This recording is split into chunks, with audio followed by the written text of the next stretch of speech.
आई और उसके अंदर आपकी लाइन पॉइंट या कोई भी इमेज आ रही है तो वो विजिबल होगी, otherwise it not be visible. तो 3 cases that we'll take is we'll consider is that whether the line is completely visible or it is partially visible or it is not visible. If it is completely visible, we will clearly take that line in the visible window. ठीक है. If it is partially visible, तो हम intersection point बनाएंगे on the window. ठीक है. Intersection points हमारे बनेंगे on the window, and that points we will find out by using the Cohen-Sutherland line clipping algorithm. ठीक है. So let's start with it. Okay. So step one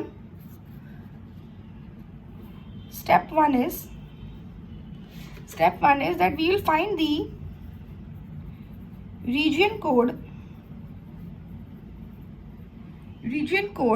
of the end points of the line which needs to be seen, और जिसको हमको find out करना है कि ये particular line आपकी विजिबल है कि नहीं है. ठीक है. Then in step 2 we will find out the logical end of both the end points of the line which needs to be checked whether it is or which needs to be clipped. ठीक है. Now if the logical and value is equal to 0, अगर वो 0 आती है, that means 4 bits अगर आप ले रहे हो, अगर वो 0 आती है, तो then we say that the line is partially visible. The line is partially visible. ठीक है. And it can be clipped. Okay. तो condition for checking out whether your line can be clipped or not is that you will find the region code of the 2 endpoints, and if it is coming at 0, then means that line can be clipped. Okay. And if it is not equal to 0, then line is discarded. Line is discarded means that it is not visible on the screen. It is not coming inside the clipping window. Okay. Now step 3 क्या होगा आपका? ये step 3 आप तब perform करोगे जब आपकी logical and की वैल्यू 0 आती है. ठीक है.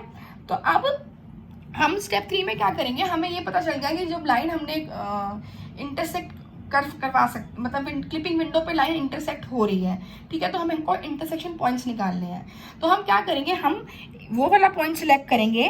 Select the point which is outside your clipping window. ठीक है. We will select the point कौन सा है, एंड पॉइंट बोल सकते हैं हम. We will select the end point which is outside your clipping window. Suppose the line is to be drawn A B. अगर आपको लाइन ड्रॉ करनी है, ये आपकी लाइन ए और बी है. ठीक है. ये और बी आपकी लाइन है. ठीक है. और ये मेरी, हम कह देते हैं कि ये हमारी एक क्लिपिंग विंडो है. ठीक है. तो मैंने इस क्लिपिंग विंडो, ये आपकी क्या है, क्लिपिंग विंडो है. ठीक है. तो हमने ए पॉइंट का रीजन कोड निकाला, बी पॉइंट का रीजन कोड निकाला, और उसके बाद हमने उन दोनों को एंड करा. एंड फिर उसके बाद अगर उसकी वैल्यू 0 आई है, तो दैट मीन्स दैट आपकी लाइन जो है, yes, a few part of the line is visible in the on the screen. ठीक है. तो इसलिए फिर हम इसको क्लिप कर सकते हैं. तो अब इसके इंटरसेक्शन पॉइंट्स निकालने के लिए on the clipping window will take a point that is outside the your clipping window. तो यहाँ पे क्या है, outside the clipping window point A है. ठीक है. तो ये आपको समझ में आ गया होगा. Fine. And then what will do is we will find the region code of the point outside the clipping window. ठीक है. And then we'll find the region code of the point outside the clipping window. उस clipping window के बाद जब आप उसका clipping window के जो रीजन कोड निकालोगे आउटसाइड द पॉइंट का, तो उसकी हमारी बिट वैल्यूज पे डिपेंड करेगा कि हमारी इंटरसेक्शन किसके अलॉन्ग हो रही है। ठीक है, bit 1, bit 2, bit 3 and bit 4। Okay fine. अगर मेरी बिट 1 1 है तो मेरी इंटरसेक्शन होगी, intersection will be along y axis।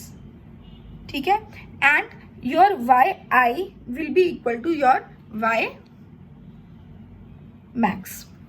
ठीक है, then if your bit 2 is equal to 1, then intersection will be along y axis and yi will be equal to your y min। ठीक है, if bit 3 is 1, then intersection will be along x axis and xi will be equal to your x max। Okay, and similarly if your bit 4 is 1, then your intersection will be along x axis and xi will be equal to x min। ठीक है, तो हम basically ये find out कर सकते हैं कि अगर हमारी बिट 1 एंड बिट 2 1 है, ठीक है, of the region code of the point outside the window, then we say that it is a y intersecting, y axis पे इंटरसेक्टिंग है। और ऐसे बिट 3 एंड बिट 4 अगर होता है तो आपकी x इंटरसेक्शन होगी। ठीक है, ये हो गया। नाउ रीजन कोड कैसे निकालना है, रीजन कोड हम कैसे निकालते हैं वो मैं आपको तब एक्सप्लेन करूंगी when I take an example on it. Okay, तो अब ये आपका हो गया।